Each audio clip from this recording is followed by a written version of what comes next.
এক নজরে পশ্চিমবাংলায় দুর্গাপুজোর প্ল্যান। মেয়েরা ওরে বাবারে দুর্গাপুজো আসছে মানে তোমাকে চুলটা বড় করতে হবে, নখগুলা বড় করতে হবে, চুলটা কালার করতে হবে, ভুরু প্লাক করতে হবে। ওরে বাবরে, আর ওর থেকে যেন স্টপ, ওর থেকে আমাকে সিরা সাইজ দেবে, যত সারা পশ্চিমবাংলার ছেলে যেন আমাকেই দেখে। এমন একটা ড্রেস অর্ডার করবো না কি বলবো।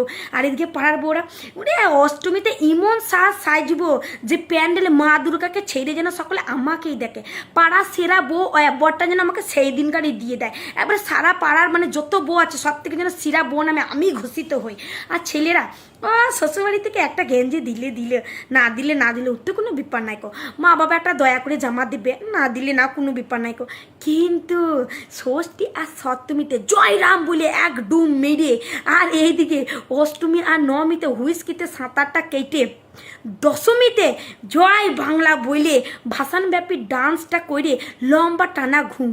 আর এইদিকে কাকুরা গুরুজনেরা যা বলে বুদ্ধিমতীরা কিন্তু সেই কথাই শুনে। তাই ঠাকুর তুই দেখতে যাবে কিন্তু একটা ঝালমুড়ির কোটো ঝুলিয়ে নেবে, দিয়ে তাতে একটু ছোলা ভিজানো, একটু বাদাম ভিজানো দিয়ে ঘুঁটে দিয়ে দারুণ বিক্রি হবে, ঠাকুর দেখা হবে, পয়সাও হবে। আর কাকিমাদের ব্যাগে তো একবারে জলের বোতল ভরাই থাকবে।